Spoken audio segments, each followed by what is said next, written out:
All right, today's video is a good mix of procedural stuff. It's going to feel like a review of the unit circle, but also a lot of conceptual stuff that's going to be a huge deal in calculus. I know I keep saying that, but and of course, we'll ask you some conceptual questions as well on the assessments.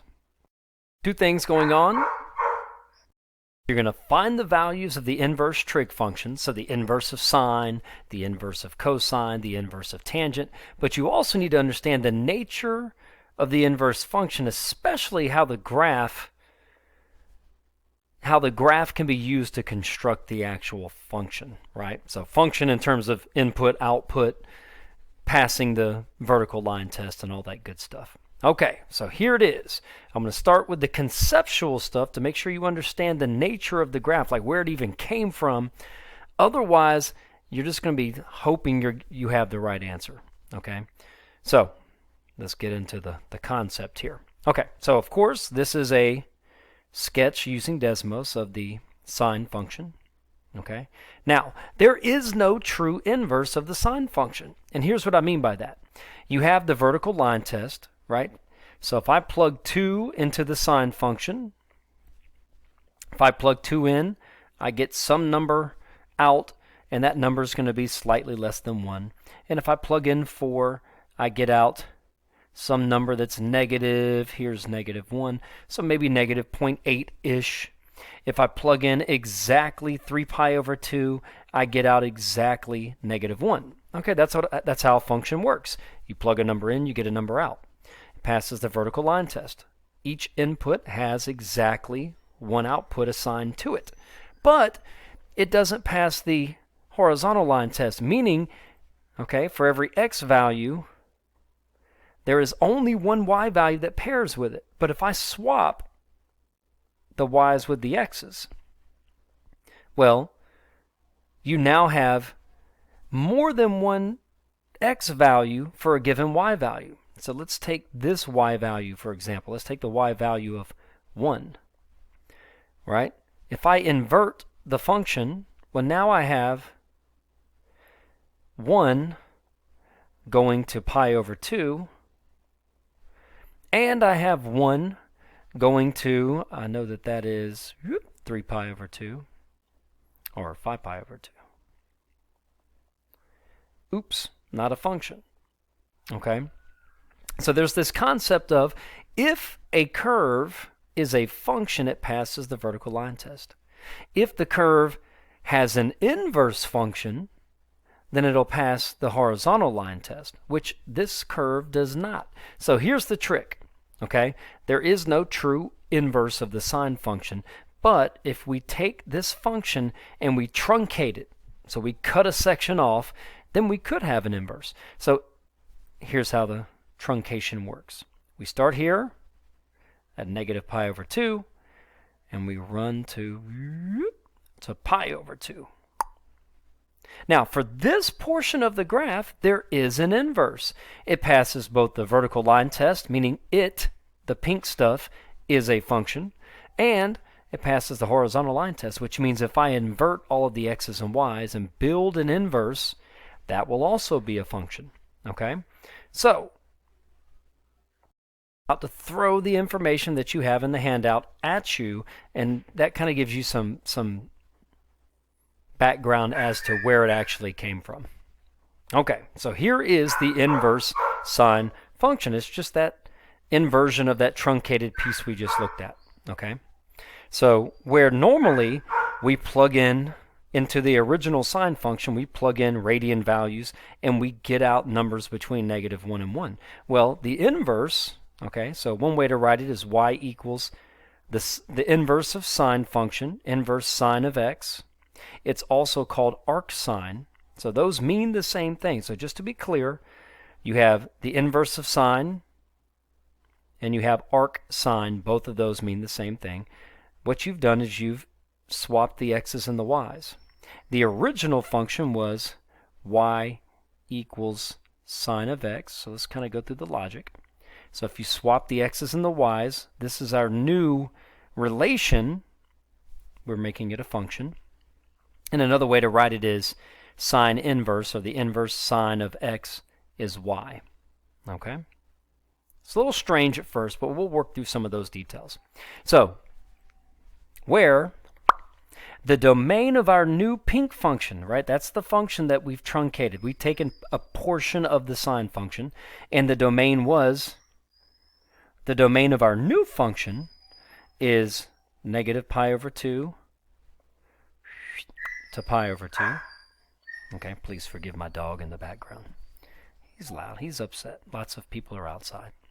And then the range of this truncation is still negative 1 to 1. Okay, and I should put brackets here because those points are included. I'm jumping on the tangent bandwagon here. Getting a little too excited. So, starting at this point inclusive, all the way to this point inclusive, I've taken the sine function and I've truncated it. So now I've created this new function. I'm calling it kinda sine, and the domain is from negative pi over 2 to pi over 2. And the range is from negative 1 to 1. So now, this pink curve, this portion of the sine function, actually has an inverse. So now, that's where, so I'm going to swap the domain and the range, which means I'm going to swap the x's and the y's. So now, the domain of the sine inverse function is negative 1 to 1, and the range is negative pi over 2 to pi over 2. Okay, and the actual graph would look like this. We're not going to spend a lot of time studying this graph now. You'll touch on that in calculus, but not a lot. Okay, now, we'll see how to use all of this, but we took, just to recap, we took a portion of the sine function, right? Because if the curve goes up and then comes back down, that function does not have an inverse function. Okay, so we just took this little piece of curve that's only increasing so that it had an inverse. Okay? All right, so let's look at cosine. We're going to do basically the same thing for cosine. So cosine, when we graphed it, started up here, right? And it went down and then back up and so on and so on. Now, I need it to pass both the vertical line test, which it always does, but it needs to also pass the horizontal line test. So I'm not going to include this portion of the graph. I'm actually going to include only the decreasing portion of the graph. Okay, so I'm going to take the cosine function and I'm just going to take a snippet of it. I'm going to truncate it. I'm going to run it from only x values from 0 to pi. And then here's the weird part. The range is still negative 1 to 1, but it's a decreasing function. So really, when you plug 0 in to just this piece, you plug in 0, you get out 1. And as your x values get larger from 0 to pi, your y values get smaller from 1 to negative 1. So the inverse of cosine is really the inverse of this little pink piece or red piece or little sliver here. So here is our inverse. If we swap x and y, now where we were running from 0 to pi, now our x values are running from negative 1 to 1. We've swapped the x's and the y's. And our y values are going from 0 to pi.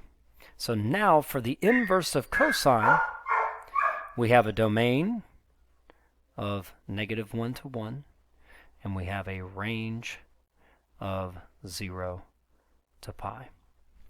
Okay, so we took this portion of the graph with a certain domain and a certain range, and we inverted. So we swapped the x's and the y's. We actually swapped the domain and the range. And there's our cosine function. Okay? So what's interesting about the cosine inverse function is no matter what number you plug in between negative 1 and 1, you'll only get out numbers between 0 and pi. Okay?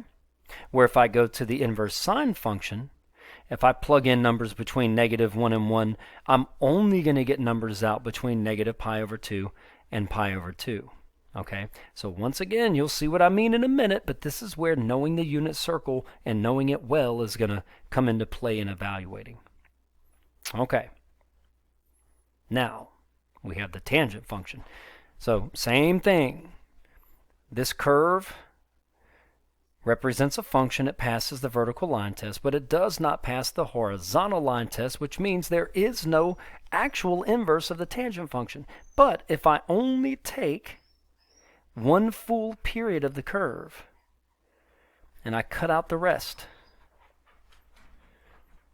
okay, then this function only consider that one branch from, and then here's where I have to be careful. And these are the details that make this kind of tricky. We're running the domain from negative pi over 2 to pi over 2, not including those endpoints that we included with the other functions. And our range, well, the range is negative infinity to positive infinity, or all real numbers. So negative infinity to positive infinity, or all reals. All right? So when I invert this function, right, this new function, right, not the entire trig function, not all branches, but if I take just this piece and call it my new tangent, then it actually has an inverse.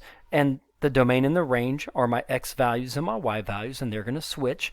And here is our new inverted function called the inverse of tangent, also called arctangent. Ooh, typo. That should be arctangent of x. Okay, so the domain is now negative infinity to infinity, and the graph of this is actually pretty cool. It goes left forever and it goes right forever, but the range lives between negative pi over 2 and pi over 2. So now there's a horizontal asymptote, which makes sense. The original function had vertical asymptotes, and so when you invert the x's and the y's, now you have horizontal asymptotes. Everything that was true for x is true for y. Everything that was true for y is true for x.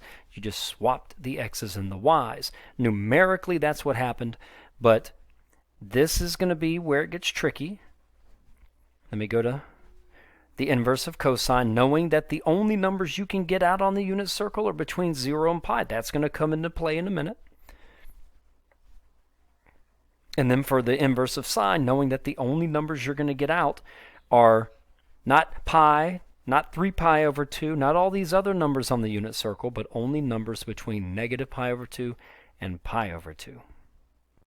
Okay, so that is where the inverse functions come from. So just to be clear, sine as a function truly doesn't have an inverse. Only a piece of the sine function does. Same for cosine, same for tangent. That's an important point to understand, especially when we get into calculus in a few spots here and there. Okay, so here's how so we've done the conceptual part. Now, how do I actually find an inverse value? Okay, so let's go over that. So, you're thinking of lots of ways to really conceptualize this. I'm just going to think of it in terms of x and y, okay? So when you're asked to find sine inverse, or the inverse sine of a number, all right, you can think of it like this. So this is one way to conceptualize it, which means this is kind of your thinking. Like, you know the original function. So little thought cloud. Doot, doot. Sine inverse of negative 1/2 equals what? That means sine of what equals negative 1/2. Now, here's where you have to be careful. Here's where you have to know domain and range. This is where it matters. There are lots of angles on the unit circle that will give me a y value, an output on the unit circle of negative 1/2. Okay, so I'm going to make a little sketch off to the side. This is my thinking. Remember, sine, I always think of my y-coordinate. So if my y-coordinate, here's my unit circle. If my y-coordinate is negative 1/2, then there are a lot of different angles, right? There's the angle that takes me here, That could be one of my answers. There's the angle that takes me all the way over here. That could be one of my angles. But here's the tricky part. The sine inverse function, the inverse of sine function, this angle can only live between negative pi over 2 and pi over 2. Okay, so when you're on the unit circle for sine inverse, you're thinking there's pi over 2 and there's negative pi over 2. You have to live in there only. That's where the sine inverse function lives. The outputs live between this angle, positive angle of pi over 2, or the negative angle of pi over 2. So now the question is, if my y-coordinate is negative 1/2 on the unit circle, if that's my y-coordinate, what angle could give me that y value? But the angle has to live between negative pi over 2 and pi over 2. This is where references come in. Remember, 30 degrees took me to up here to 1/2. So if that's 30 degrees, or pi over 6, then what is negative 1/2? What angle is that? It's going to be negative pi over 6. So here it is. Sine inverse of negative 1/2 can only be negative pi over 6. And then you can check. What is sine of negative pi over 6? Well, sine of negative pi over 6 is negative 1/2. Okay? So the tricky part is, you're given the y value on the unit circle. What's the angle? But the angle has to be between a negative angle, negative pi over 2, and a positive pi over 2.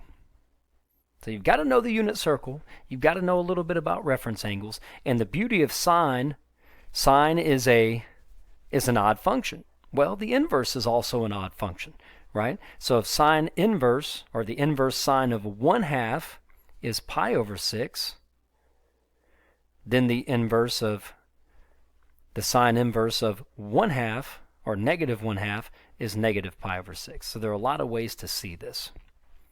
All right, let's try cosine inverse of 0, or the inverse cosine of 0. So remember, this is how you're thinking. So the question is, what angle? Cosine of, this is your thinking, cosine of what angle gives me out 0? And just to remind you, the range of the inverse cosine function is 0 to pi. So let me color code this. Where the inverse of sine function had a range between negative pi over 2 and pi over 2, right here, let me make this one green. Cosine lives between 0 and pi. So it lives here in the first and second quadrant. Not only does it live in the first and second quadrant, but those are angles that are all positive. So cosine inverse is a lot easier because these are angles we're used to. Where with sine inverse, it gets a little tricky because you're used to the first quadrant. You're used to those angles being positive. But in the fourth quadrant, you're used to thinking of those angles as 5 pi over 3, 11 pi over 6, and you can't think of them that way. You have to think of them in terms of the positive ones are here and the negative ones are here. Pi over 3 lives here, well, negative pi over 3 lives here, etc. All right, so let's figure it out. So what angle gives me out 0? So if my x value is 0, remember that's the question. So let's write that up. My x value is 0. What's the angle? And the angle is pi over 2. So cosine inverse of 0 equals what? And the answer is cosine inverse of 0 is pi over 2. And you can do a quick check because cosine of pi over 2 is 0. Okay, so just remember the outputs of the inverse cosine function have to live between 0 and pi, including 0 or pi. All right, let's do another one. Bloop. All right, cosine inverse again. So once again, your rationale or your conceptualization is between 0 and pi. So the question is, what angle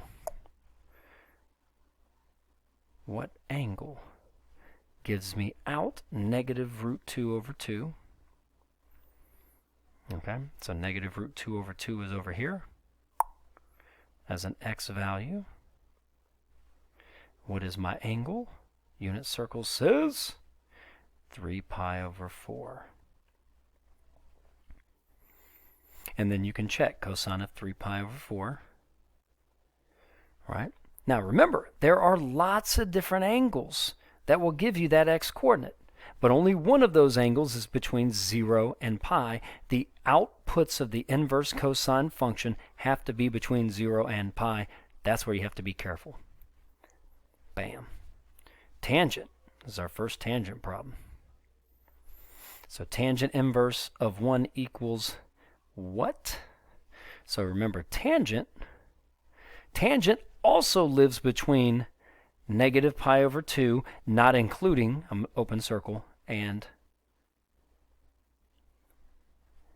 pi over 2. So the question is, tangent of what angle between negative pi over 2 and pi over 2 gives me out 1? And we've done that so much, we know it's the angle, right? So just to kind of remind you, tangent is y over x, so this over this is 1, and that angle is pi over 4. So tangent of pi over 4 is 1, so tan inverse, or the inverse of the tangent function of 1, is pi over 4. So you're thinking backwards. What angle gives me 1 for tangent, but that angle has to be between negative pi over 2 and pi over 2. All right, let's try our one of our last examples. Okay, so tangent of what angle gives me out negative root 3, and I need to be on the unit circle in the first or fourth quadrant between negative pi over 2 and pi over 2. I just want to remind you, tangent, like sine, is an odd function. So if I plug an odd angle in, I'm going to get a negative. If I plug in a negative angle, I'm going to get a negative value out, and so on and so forth. So I already know the only way I'm going to plug in an angle and get out negative root 3, if these are my only two choices, I have to be in the fourth quadrant. So now the question is, where did that negative root 3 come from? Let's think backwards. So negative root 3 came from here, okay? Which means my y-coordinate is negative root 3 over 2, and my x-coordinate is 1/2.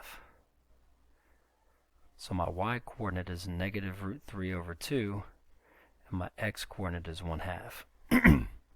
Okay, now at this point, my hope is you remember that pi over 3 for tangent goes to root 3, and pi over 6 for tangent goes to root 3 over 3 when positive. When negative, those become negative. So those are some of those patterns that if you just drilled and killed on the unit circle, you kind of saw that. So I'm looking at this, and it's not going to be a positive angle. It has to be a negative angle. It has to be negative pi over 3. So this angle down here, that is negative pi over 3. Now we're used to it as 5 pi over 3. So once again, tangent and sine, because we're in the fourth quadrant and we have to think of the angles as negative, can be a little tricky, and it takes a little bit of practice. So the answer is negative pi over 3. The question is, what angle for tangent gives me out negative root 3, and that angle has to live between negative pi over 2 and pi over 2. Okay, so now we're going to briefly talk about composition of functions, and we're going to do a whole lot more with composition of functions. But let me just remind you what composing functions means. When you have a function within a function, this means you would find sine of x, whatever that output is, and then you would plug that number into the sine inverse function. Now, if sine inverse and sine were truly inverse functions, then no matter what we plug in for x into sine and then into sine inverse, they would invert each other, they would undo each other, and we get x out. Okay? Think about adding 5 and subtracting 5. Those are inverse functions. So if I take any number, call it x, and I add 5 and then subtract 5, I'm going to end up with what I started with. So in a perfect world, sine and the inverse of sine would truly be inverses, but they're not. Remember, we just took that tiny little snippet of function. So as long as I'm composing sine inverse and sine such that the inputs, the angles, are in that set of values, negative pi over 2 and pi over 2, then I'll get the same number out. I'll give you an example in a minute because I'm sure you're like, I don't know what you just said. We'll go over it. Okay, now sine inverse, of course, sine inverse, the only numbers you can plug into the sine inverse function, by definition, they can only be between negative 1 and 1. Okay, so that's pretty boom. If you type in your calculator sine inverse of 1.5, it's just going to say error anyway. Okay, so this isn't really the concern. This is where you can plug in any number you want for x, but you're not going to get the same number out unless that x value is between negative pi over 2 and pi over 2 because of the sine inverse function. Same for cosine inverse. So check this out. What can I plug into the cosine function? Anything I want. But if I want cosine inverse to invert it, to give me back what I started with, then the only angles I can plug in are between 0 and pi, which we kind of already saw that. Now, what can I plug into the cosine inverse function? Only numbers between negative 1 and 1, so that's okay, because you're not going to get an error, and you'll see an example in a minute. All right, tangent, same thing. What are the numbers I can plug into sine of x if I want this function to invert it? Negative pi over 2 to pi over 2. Tangent, same thing. Negative pi over 2 to pi over 2, not inclusive. Remember, if I plug negative pi over 2 into tangent, error message. Okay, and then tangent inverse has a domain of all real numbers. So I can plug any number in here, and tangent inverse and tangent will invert each other. Okay? So let's look at a couple of examples, like how can I even use this information? Like, why is this even important? And then we'll actually see, okay, when will plugging in an x value into sine and then sine inverse not give me back what I started with, right? Because that's what inverses should do. They should undo each other. That's the definition. But once again, at the beginning of this video, we saw the true inverse of sine is, it's not really the inverse of the entire sine function. It's just the inverse of that tiny little piece for only certain x values. Okay, so let's look. All right, so the question is, what is sine of 4 pi over 9? I have no idea, but does sine inverse undo that? Is this angle between negative pi over 2 and pi over 2? If yes, then these will undo each other. Okay, 4 pi over 9 is just less than pi over 2. It's just less than half pi, so my output will be 4 pi over 9. That's what this says. All right? If I start with x, I'll end up with x as long as my x values live in there. Let's look at another example.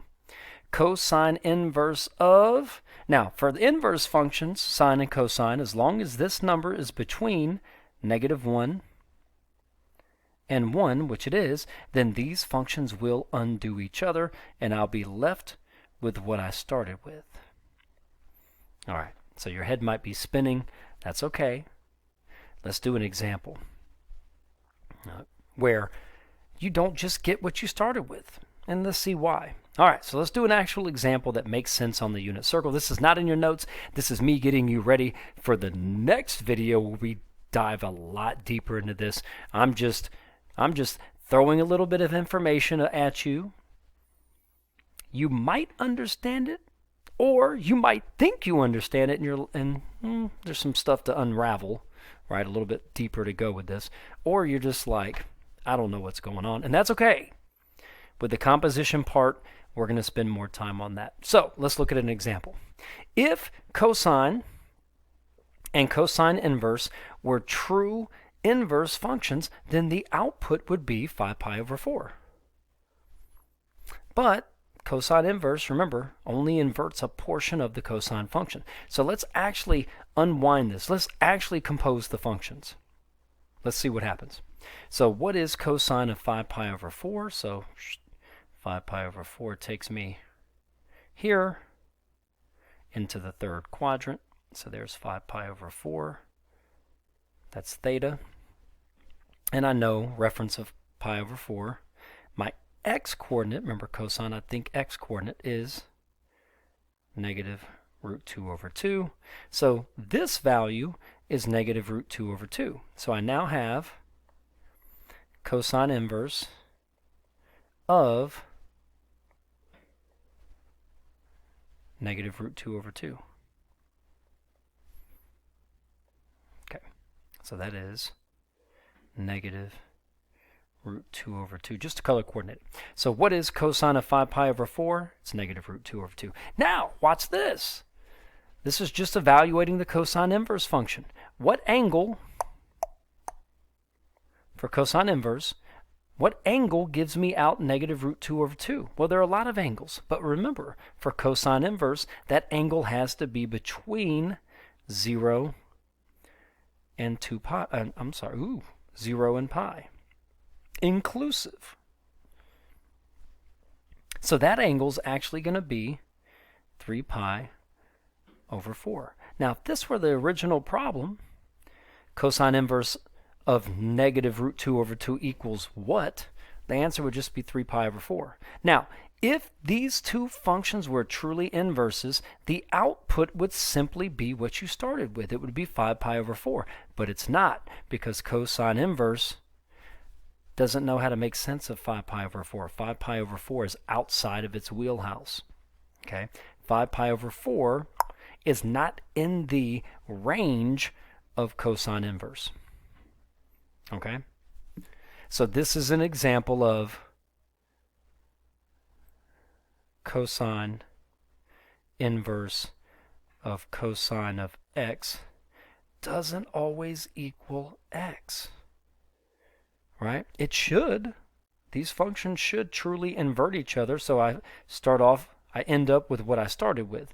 But x, for this to be true, for this equation to be true, the angle that I start with must live between 0 and pi.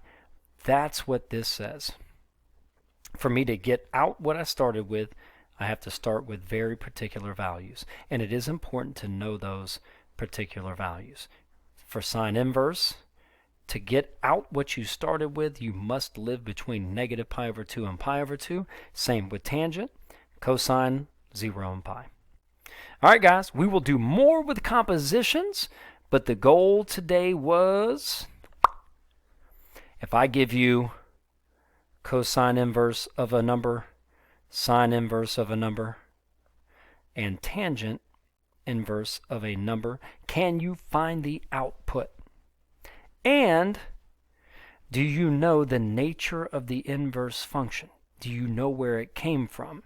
It came from a portion of the original sine function, this portion to be exact. It came from a portion of the cosine function, a decreasing piece, from 0 to pi to be exact. And the tangent, it's the most intuitive of them all. You take the one branch that we drew anyway, and you invert the entire thing. So tangent's actually a little bit easier to get a handle on. All right, guys. Practice those problems. Be ready to present. And I will see you guys in the class. Or not, you'll see my face. And one day I'll see your face.